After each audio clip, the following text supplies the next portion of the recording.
Now we move on to our next speaker. Our next speaker is Professor Dilip Vasantrao Chavan, Professor of English, School of Language, Literature and Cultural Studies, S.R.T.M University, Maharashtra.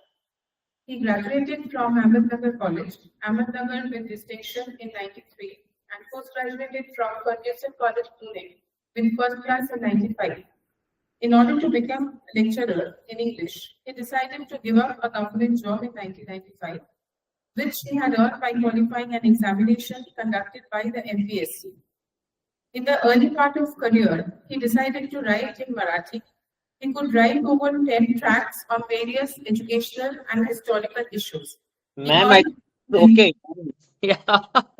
No need to really give all the details. So okay, so sir, it's now the stage is yours, so you can start your lecture.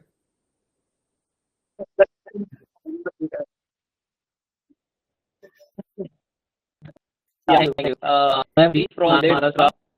I'm really a bit hesitant to share a station with such a prominent scholar like Charu. There was a great amount of inhibition, and finally I was so afraid. But then, yeah, finally, I had to make it. Don't say that. Please don't say that. You know, it's an honor to listen to you. That's right. Thank you. I'm going to speak on less known nationalist poet from Maharashtra named Tukdoji Maharaj. Many of you know Tukdoji because Nagpur University, which came into being in the year 1925, was renamed after Tukdoji's name. So it is now called as Rashtrasant Tukdoji Maharaj Nagpur University. Some of you might have had a look at some writings of Gopal Guru on Dalit women. The fieldwork that the article was based on was carried out in the area where Tukdoji also lived and worked. That is the eastern part of Vidarbha, where the influence of Tukdoji Maharaj is even evident today. Gopal Guru tells us how the Dalit women were involved in some kind of, say, Bhim Bhajan movement in the Buddha Viharas. But in the same region, we find Tukdoji Maharaj also popular among the Shudra women, non-Buddhist lower caste women and men. He is known for his prominent work called Gram Gita, which was originally written in Marathi, and Tukdoji is known for around 3,000 bhajans. So I'm not sure whether all of his poems are available today, but he, right from his childhood, was involved in singing and composing spiritual poems, and later on became part of the Gandhian nationalist movement, was actively involved in the Chale Jao Andolan and was imprisoned, and then continued working for the region, for the people. And he is known for Gram Gita. One of the chapters in Gram Gita is on women, quite surprisingly, because we don't expect a spiritual poet to write, to devote a special chapter, an independent chapter to the question of gender, the question of women. But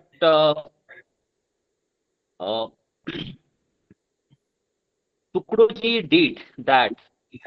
Now, this how to look this phenomenon, where we find Tukdoji on the one hand challenging the traditional idea of masculinity in alignment with some of the Gandhian attempts of challenging the idea of masculinity, as Charu rightly mentioned in her presentation. And on the other hand, there are certain inherent limitations that Gandhi also had because of his some kind of preoccupation with the traditional upper caste Hindu idea of society.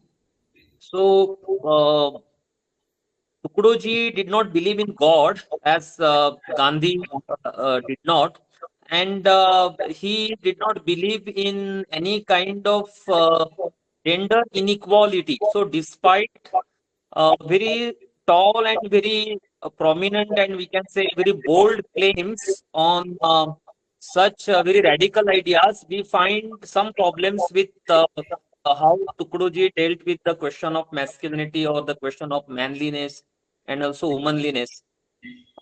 We all know this event is partly being organized in Kolkata, the city that is known for many scholars, including Parth Chatterjee and his work. So, Chatterjee's book, Nation and its Fragments, created a lot of, say, controversy, and there were responses from different quarters, from non-Bengal scholars, from the Dalit scholars, and also from the Gandhian feminist scholars. Though there was no any direct debate between the two, but if you read some of the Gandhian scholars, or we can say the scholars on Gandhi, who started writing on Gandhi's position on women in Economic and Political Weekly in the 80s, we find how these scholars presented an altogether different picture of Gandhi. Whereas we all learned from Partha that the nationalist movement in the 20th century really pushed the question of gender backward. And many other political ideas became prominent in the political movement, and the question of gender, which had occupied centrality in the 19th century, was somehow sidelined. So I also was very much curious and keen on knowing how come that the nationalist movement could really keep the question of gender so far. And then we find Pushpa Joshi bringing out a collection of Gandhi's writings on women a few years ago, and one can really have now access to Gandhi's writings on women, which certainly played a significant role in shaping the ideas of Tukudoji Maharaj, because Tukudoji, though himself was not a very staunch Gandhian, I mean, he spent much of his life in the place where Gandhi also spent considerable part of his life. Gandhi spent quite a long part of his life in Wardha, and Tukudoji was from Amravati. So they also happened to meet, and occasionally they had some kind of difference of opinions. Also, for example, Tukudoji announced some kind of yajna which Gandhi did not like, quite surprisingly. And then Gandhi made Tukudoji visit Wardha, which Tukudoji did promptly. And then he had to clarify. So we broadly call Tukudoji a poet or a Gandhian.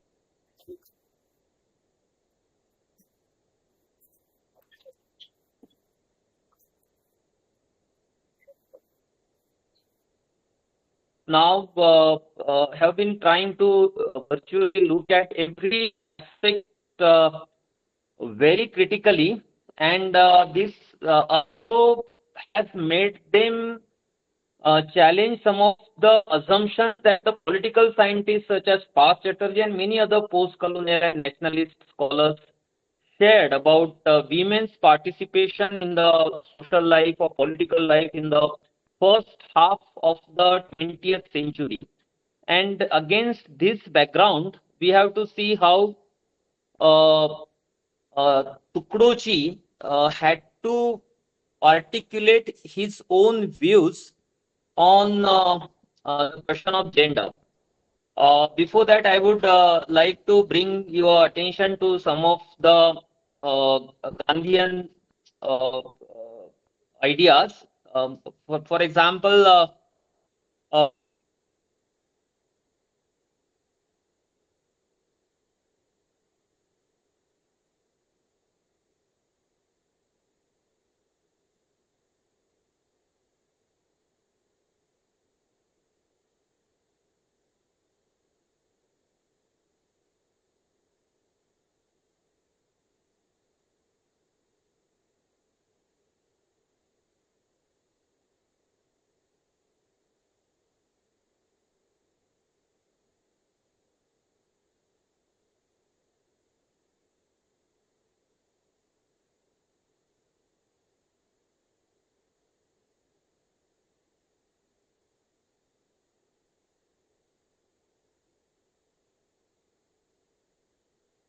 movement. So this certainly had to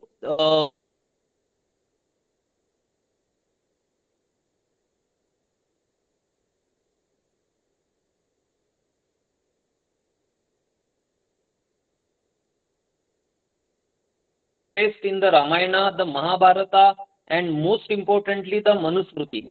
So this kind of an attempt to really make participation of women in the public domain is important because this made many followers of Gandhi, such as Tukroji, to articulate their own views on women.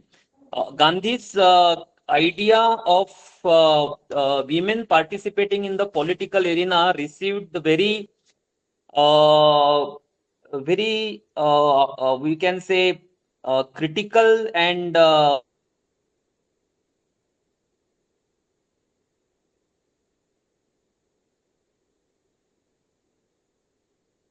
were reaction Marathi writers who were contemporary to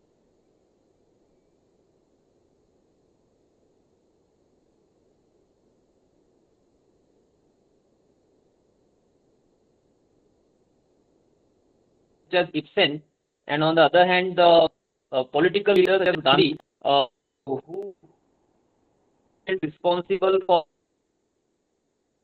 women overthrow certain limitations set on them by religion and various conventions. So Nathuram assassinated Gandhi, and in his autobiographical note. He mentioned that he killed Gandhi primarily because there were women who otherwise were living in the living in were participating, I mean, taking part in some kind of the public itself was seen as a threat to patriarchy, and this made uh, Tukroji again. I mean, this also is important when you look at Tukroji. So recently, we study how in masculinity studies how man is constructed, and there are many ideas that are significant when we think of Gandhi here, because Gandhi is has again getting some significance in the sexuality studies and masculinity studies for many reasons. For what he experimented with his own sexuality, and how he looked at Sita, Draupadi, and the ancient scriptures, and how he had to deal with many practical questions when Kasturba was initially reluctant to work with Gandhi, and how there are many complex issues that Gandhi had to deal with in his day-to-day life.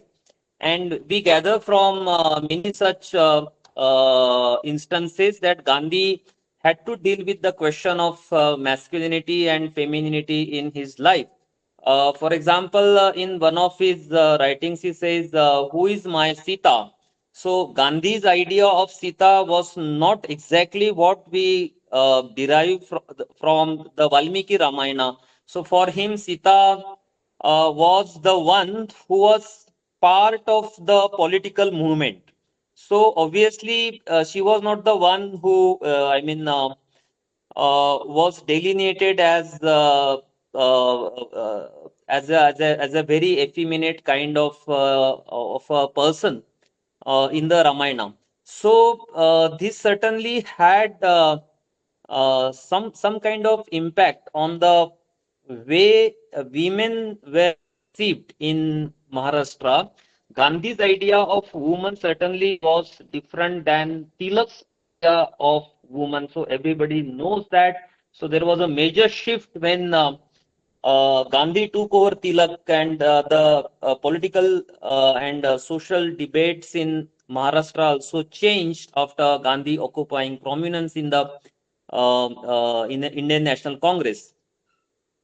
We all know that Tilak's position on women. I will just cite an instance from one of the autobiographies, which was written in the place where Tukroji was working. That was Amravati. So there was a female political activist named Yashodabai Joshi living in Amravati, and she, at the end of her life, she wrote an autobiography where from where we come to know that she happened to be a relative of Tilak, and when she used to visit Pune, she was not allowed, I mean, her husband was not allowed to sit alongside Tilak, primarily because her husband was the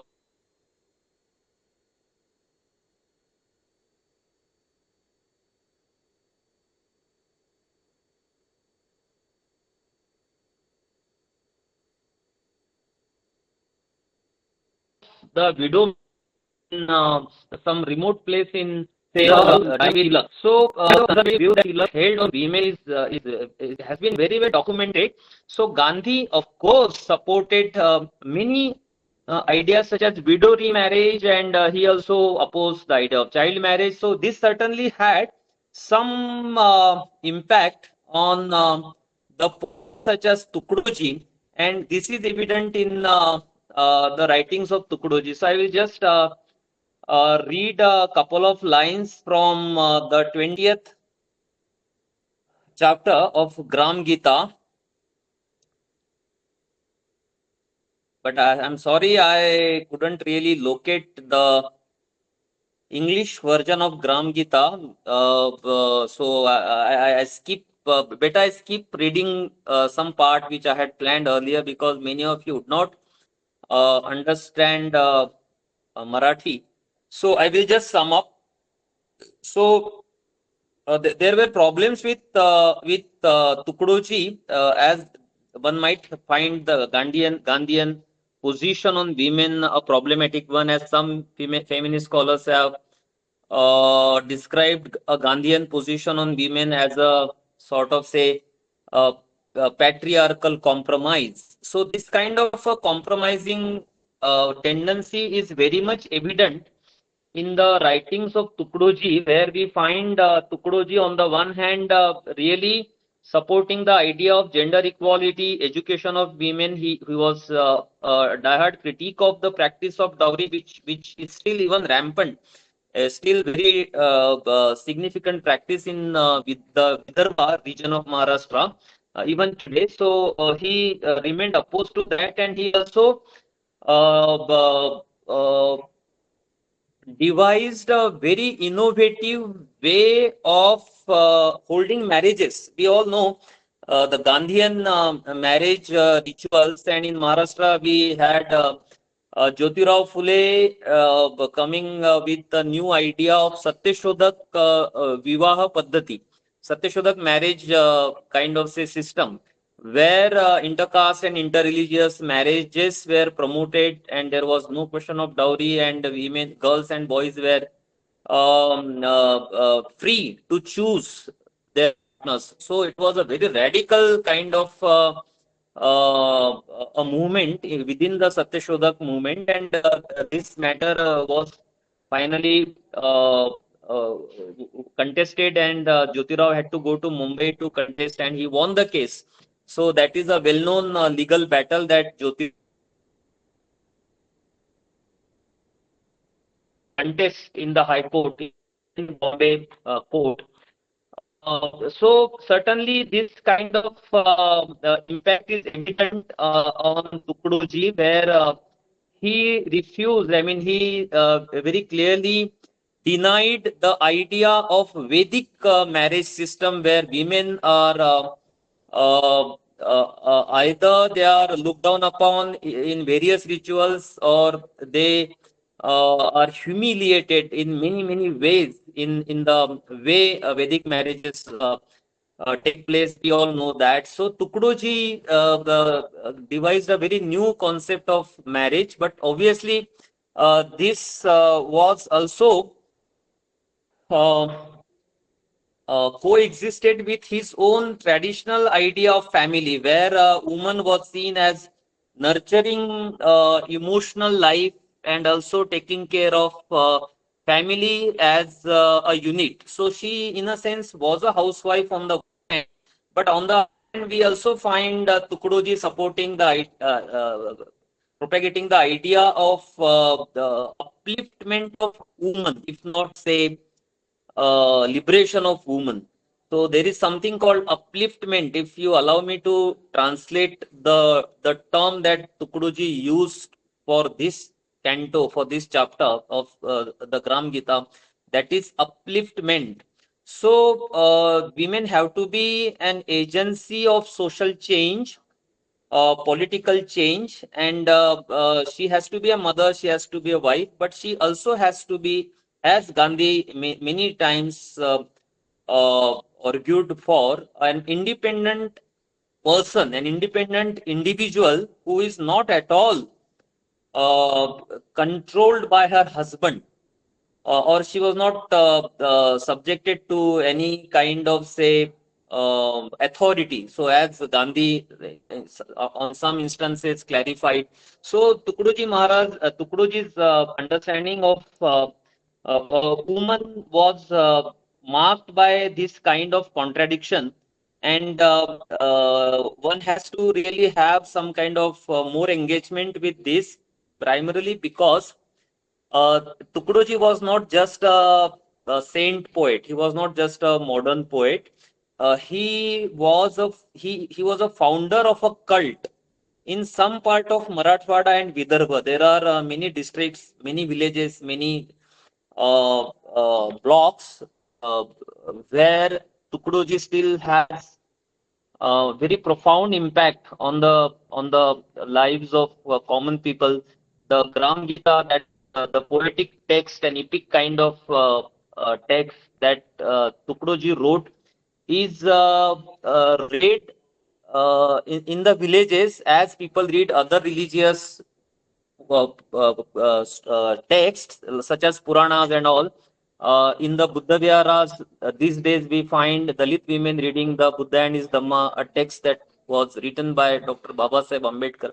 So we find alongside this thousands or perhaps millions of women are involved in reading Gram Gita, which certainly has some profound impact on the lives of the lower caste women in two otherwise very backward regions of Maharashtra, Vidarbha and Marathwada. But this kind of study of how women perceive Tukuduji's concept of gender and how that is translated into their own action and social decision making requires some kind of fieldwork which I could not carry out. But this event certainly made me look at this text, maybe a very cursory, maybe a very rough and immature kind of, say, reading the text. But I think I could do something, and I'm thankful to the organizers for allowing me to raise something that occurred to my mind in the last few days. So I'm thankful to you all for listening to me.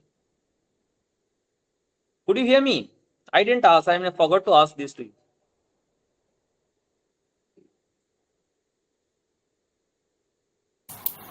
Aparna, you need to unmute yourself.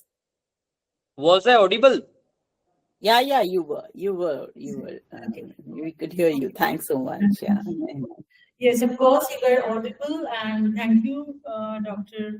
Dilip Vasantrao Chavan and Professor Chavan for your brilliant lectures, brilliant thought-provoking lectures. I think the audience has a lot of questions. So let me first open the session to the audience, and then I'll briefly discuss your papers. I'll share my own observations on your papers. So, among the audience, anybody has a question? Yes, Srijita has a question. So, Srijita, I think you should come up to this place.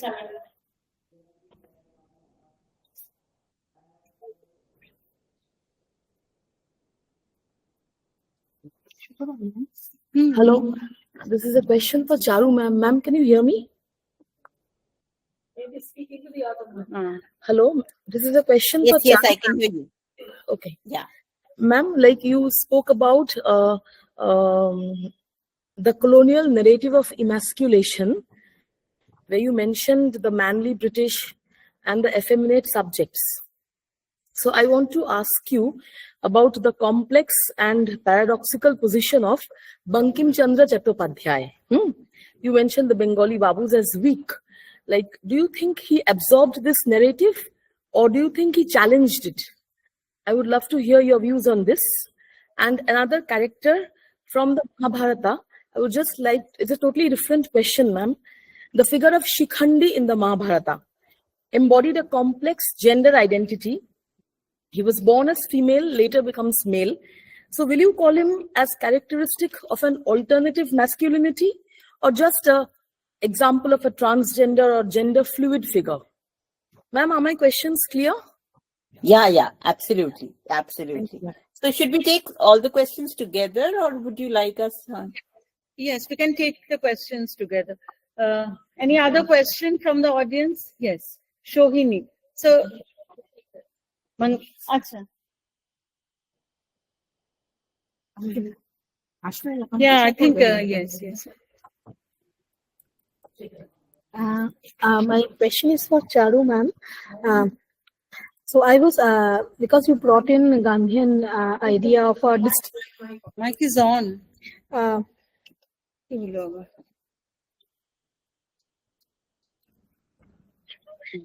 Charu, my question was that you brought in Gandhian masculine idea vis-a-vis the British idea of colonial masculinity. I was wondering that at that point of time there was also reclamation of manliness that was brought in by Vivekananda and others to do away with the effeminate tag that was put on Hindu men, particularly Bengali men. So there was already an alternative masculinity articulated by the Indians here as in challenging the colonial idea of masculinity. But then there was also Gandhi who came into embody the feminine. So how do we relate these three ideas? Like, was Gandhi challenging masculinity altogether, or was it a different masculinity? What was masculinity of those who were challenging the alternate, colonial masculinity? Because Vivekananda's idea of masculinity is from Gandhian idea. So I was trying to ask you this. And another question I had regarding Dalit masculinity that you got in was also that vis-a-vis, even if in current times we have seen many works on Gandhi and Dalit masculinity. So I was also concerned about the idea that just like Dalit masculinity also tries to challenge the Brahminical masculinity, but then Dalit men also after the masculinity then maintains a power relation vis-a-vis the Dalit woman. So in that context, how do we see Dalit masculinity? Is it an alternative? Is it or how do we taste that kind of an idea? Like it's a power relation vis-a-vis the Brahminical one, but at the same time there is also a power relation vis-a-vis the Dalit woman. So that's it. Thank you. Any other question from the floor? Yeah, can I ask? Yes, of course. Yeah, I'm listening to Professor Gupta. I was wondering, and also what she said, of course, is based on some well-known debates and positions taken by scholars like Ashish Nandi and so on regarding Gandhi, or even the idea of certain kind of revival of, some notion of colonial masculinity, which comes up in response to the British labeling of the Babu, especially as effeminate and so on. Often, one is given the impression, and then that Gandhi challenged this, that Gandhi valorized femininity and so on and so forth.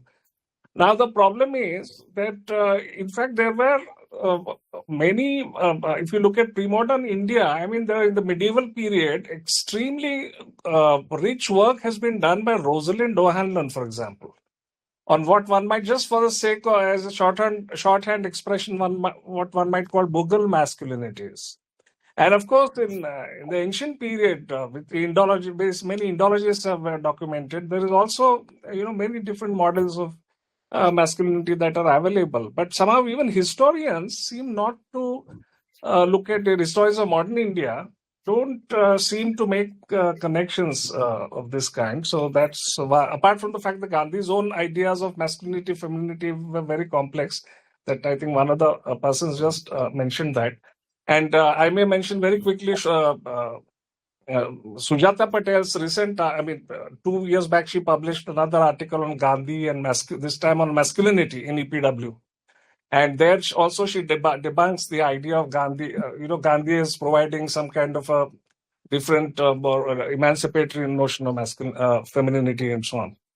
So that's one. And very, very quickly, the idea that, the three party actors, as they were called, like Balagandharva, disrupted the existing notions of masculinity, etc., is not right. I mean, they actually use a recuperation of certain kind of patriarchal masculinity. And they were there on the stage in the first place because women were not expected to perform. And finally, very, very quickly, Dalit masculinities. What about Anandi's work? Of course, that's about post-colonial India, but there is a silence on that, except for that early, intervention by, I think, what's his name, Lakshmanan, I think, from Chennai, from our own institute. Otherwise, there's very little. And so even Maharashtra, where people are very fond of talking of caste and things like that, I mean, in Maharashtra, compared to Bengal particularly, there is such a tremendous dearth of real scholarship, as opposed to sloganeering and so on. I mean, there's very little. And from Maharashtra, there was no response to Anandi, for example. Of course, her work was focused on Tamil Nadu, etc. I understand that. But generally, Maharashtra, I would like to put this to Professor Chavan. What explains this? There's a lot of so-called radical scholarship today, or those who call themselves radical talk of caste all the time. But the kind of connections that Bengali scholars have seen, and so many, there's a range of them. Even on the Shiv Sena and masculinity, a Bengali scholar based in Canada writes about it, but not our people. So I'm just amazed at that. Anyway, so that's what it is. Sorry for taking up so much time. Thank you, sir. Any other question from the floor? Question or comment? And may I now request Professor Gupta to respond? Okay. So a really warm thanks for all those questions. And I think, because the time was short, some of those were, very fleetingly mentioned. But in my larger works, I have dealt with some of these questions. Now, the first point about, Bankim Chandra's position. Now, see, there are so many other experts who are sitting on Bankim Chandra, but what I can say is that, to place, whether it was Indian reformers, nationalists, Hindu reformers, to place them in any kind of binaries of being either feminist or, upholding masculinity, I think, is flattening the kind of layers that were there. I don't think so they can be slotted in such neat categories. And I would say the same for Bankim. I don't think so that these people are challenging, ideas of masculinity, or they are taking feminist positions in that sense. At the same time, I think, in different ways, Tanika Sarkar has written, others have written how even some of the male reformers were in, whether, when they're pushing for, say, abolition of sati or for widow remarriage, even while their limitations and lacunae have to be pointed out, I think there is a trope of consent, of agency, which I think is pivotal in male discourses of the period, and I think as far as Bankim is concerned, I think he, by invoking, Krishna as this kind of warrior image of the Mahabharata, in some ways, what this shows is that there have been these multiple kind of invocations of masculinity. One is the kind of Gandhian invocation, which in some ways, as authors say, with deep problems, challenges some British notions, or there was, Bhagat Singh notions, but they all seem to be working within heteronormative tropes. They all seem to be, largely, an upper caste body that they are talking of. They largely seem to be, there is also a celebration of celibacy and brahmacharya in a large number, whether it's Vivekanand or whether it is Gandhi, even Bhagat Singh. So you will see in different ways, but they all are there is a celebration of celibacy and remolding brahmacharya into aligning with the discourse of the nation. So I think that is something that is happening. Shikhandi, of course, now Shikhandi, we often apply modern lens. Of course, the figure of Shikhandi has been seen as challenging binaries, as upholding gender fluidity, of exposing hypocrisy. But I also think that sometimes we apply our present feminist notions to the past. It's the way in which we as readers position ourselves, and I think that becomes important.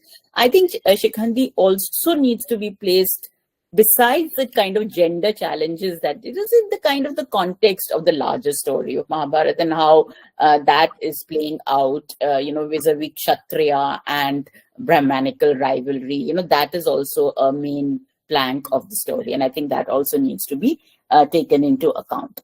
Similarly, about Vivekananda, I would again say, as I have said, that there is not one response or one idea of masculinity that is emerging. There are different, I think, ideas that are playing around, even though there are certain commonalities, as I have emphasized.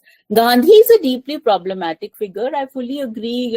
If you read some of the lines of Gandhi, he sounds like a patriarch. We know, whether it's Sujata Patel's work, whether it is other scholars' work, they've emphasized that how Gandhi is, you cannot see him as a feminist. He may have lines where and the way in which he downplays masculinity and upholds femininity is also problematic, because he's seeing fasting and sacrifice as innately feminine characteristics, which itself is a problematic, very deeply problematic terrain. So I think there is this very interesting book. I don't know if you've seen Men Doing Feminism, in which I also have a piece, and in which we see that how I think the registers of masculinity in colonial India are varied, and its vernacular taxonomies frequently reassembled, reproduced, reinforced actually normative hierarchies, because they're drawing from discourses of brahmacharya. They were Hindu masculinities are drawing from discourses of shuddhi. But I think masculinity straddles multiple plural and liminal spaces. And I think what we are trying to show is that there is no standardized, homogenized, and rigid categorization of masculinity. So I think that needs to be taken. The malleable registers of masculinity, have to be taken into account. And I think sometimes, maybe inadvertently, manhood could become a critical methodology of the marginalized, as I have shown. I know there is very less time, but I'll quickly, Rosalind O'Hanlon, I really admire her work, and I agree that she challenges the Shashi Nandi's idea that masculinity was something that came up with colonialism, and she's talking of the the Bangash kind of the way in which king's masculinity, the courtly masculinity in war times, how masculinity was upheld. So there is a larger history of masculinity. It takes particular shape in the colonial period, where it gets linked to the idea of nation. Bal Gandhar, okay, I agree with your point that he's often in many ways strengthening ideas of this, and it is true that they were on the stage because women were denied. But even if you see Catherine Hanson's work, she highlights that again, just the fact of cross-dressing, the fact that there is a cross-dressing, that a man is in ways coming as cross-dressing and becoming the icon for women, in some ways provides a fluidity to identities, which has to be inadvertently, maybe it's not even, but I think scholars can read it as a kind of fluidity of identity. And I think that is important. I may not have answered a lot of questions, but I'll stop here. Any question for Dr. Dilip Chavan? I think there was one. Yeah. One. Yeah. Yes. So you can respond, Dr. Chavan. Sorry. If you want to respond to any of the questions, you can. I think nobody I asked you a question. But the last person raised something from Maharashtra, Balgandharva. In a sense, I mean, Charu did not hint at that. Any idea of masculinity? It was just a convenient position taken by a Brahmin man to fill the vacancy of a female actor, which was, of course, not possible in the at that time, I mean. So you are right that way. And another thing that I would like to clarify is Gandhian position on women or masculinity was not at all a very coherent kind of a position. From 1917 to 1947, we find Gandhi moving from more of a conservative position to more of a radical position. So, I mean, it's very difficult to make any argument or conviction about Gandhi's idea of femininity or masculinity as such. So, I mean, there are some problems, but still it requires some engagement.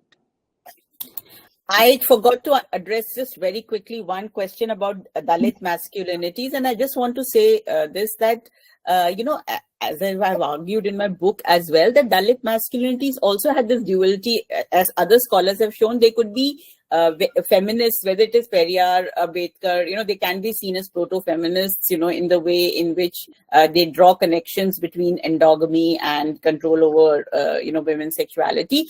But many of these guys could also be extremely patriarchal within their domestic sphere, vis-a-vis Dalit women, or sometimes the way in which they try to impose controls over their women. So of course, again, I think it is the context and the way in which you see that, that determines the positions or the way in which Dalit masculinity is framed. So. Thank you, Professor Gupta. You rightly pointed out that reformers are leaders, political leaders cannot be fitted into a slot.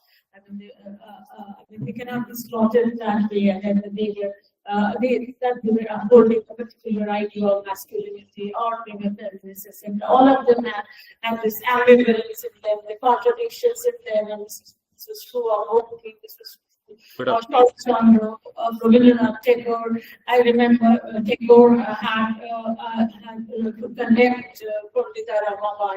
I mean, he had listened to one of her lectures, and Ramabai had commented that women can do everything except smoking, and this had enraged Tagore. And so all of them, even Gandhi is an extremely problematic person when it comes to. I mean, his experiments with sexuality, I mean, they can be interpreted in a very negative way also. I mean, his dealings with the women who were close to him and who lived around him in the ashram.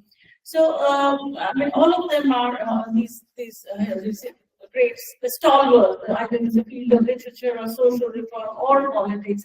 They had their contradictions, they had their ambivalence and also gap between what they preached and what they did. Now, I have a very naive question to you, because I don't know much about Dalit masculinities, but I was wondering whether Dalit men, they were mostly engaged in manual work, and they were hard-working men who did a lot of physical work, and they engaged in physical labor. Where these Dalit men do consider effeminate, weak, and all. Yes, I understand that they were considered brainless, dumb, incapable of, intelligent people. But with regard to their physical prowess, what was their impression? I mean, how did the colonizers see them, see their bodies, and how the Brahmins, male Brahmanical patriarchy, how did this male Brahmanical patriarchy view Dalit men? So these were the questions that I had to Dr. Chavan. I listened with rapt attention to your talk on Tuklojee Maharaj and his book Ram Gita. So it appears that he was inspired by Gandhi. I'm very sorry that I have not heard much about him before. Yeah, he was inspired by Gandhi and he believed in gender equality, but did he in any way try to redefine the ideas of femininity and masculinity? Because at one point I think you have said that he emphasized the domestic role of women, the role of women as caregivers. So he was yes, he might have believed in gender equality, but he was in no way unsettling the prevailing stereotypes of femininity. Right. So could you engage on this a little more? And Professor Gupta, a little bit more on Dalit masculinities. And of course, I'm overwhelmed to see you on stream because I too am a great admirer of your books. And it's nice to hear about Bankim Chandra Tagore and Vivekananda from a scholar who's worked largely on North Indian masculinity and femininity and other gender issues. So great! It was a great experience for me. So, Professor Gupta, could you just respond a little about Dalit men and their bodies? So very quickly, so it is because, in fact, the very fact that both British and upper castes had to get hard physical labor from them, that's why portrayed as dumb but dutiful, as resilient in terms of their bodies, but dumb in terms of their mind. So I think that distinction is very clear. And also in a different context, when they were doing work in the domestic sphere, sometimes their masculinity was underplayed, or their manhood was also underplayed because of the vis-a-vis the relationship, as I said, vis-a-vis the women. So I think it is as historians, we know it is context that determine. Also, many Dalits, as Mangeshji has said, that the British recruited. They were leading in the 1757 Battle of Plassey. There were many Dalits actually employed, particularly in the north, from North India. The Parsis and Chamars and Bhangis were regularly employed in the army. But there was a Brahminization of the army that took place post 1857. We know as to how slowly, there was this upholding of masculinity for certain regions, and whether Gorkhas and and there was they were only. It was during the First World War and Second World War when they were mostly recruited in non-combatant services, as services. So I think in many ways. There is, I think, it is the context in which. Have you any idea about the perceptions, the colonial perceptions with regard to tribal? Then I think there is a romanticization that I would say. Again, this is not my area of work at all, but I think there is a romanticization that takes place where they are seen as these ideals of simplicity, and who should live, either that, or when they start demanding certain rights about commons and all. And again, there is many of them, they came to be seen as criminal tribes, and they came to be as having traits of criminality. So we need to also see that many of the tribes, many of the Adivasis came to be incorporated in the Criminal Tribes Act as well. Again, seeing them as violent and criminal. So again, I think it's the different context where sometimes they're seen this innocent, like romantic figures, and sometimes there is this kind of criminalization that takes place. Again, it depends on which context you are referring to. So they're actually two sides of the same coin in many ways. Thank you. And Dr. Chavan, briefly responds to my query. Very nice. There was a very heated debate in Maharashtra over the idea of not Dalit masculinity, but the idea of Dalit patriarchy. So some scholars started using the term Dalit patriarchy. When Sharmila once used, but then she stopped using this term. Perhaps owing to the harsh criticism that any user of this term could received from the Dalit scholars. But the other view was that Dalit patriarchy was also part of Brahminical patriarchy. So that way one can say that Dalit masculinity, in a sense, was organically an outcome of Brahminical masculinity. So if you look at somebody made a mention of how that South India remained neglected in the discourse here, but there is a wonderful essay by Periyar on how we have to finally smash the idea, the very idea of masculinity. I mean, there cannot be benevolent patriarchy, so there also cannot be what you can say benevolent masculinity or alternative masculinity as such. So, of course, there are views, different views expressed in the Ambedkarite and South Indian Periyar scholars, uh, which we need to take cognizance of. Thank you so much. Thanks. Thank you so much for the very thought-provoking and intriguing academic sessions. Thank you, Aparna, Thank for you. chairing the session.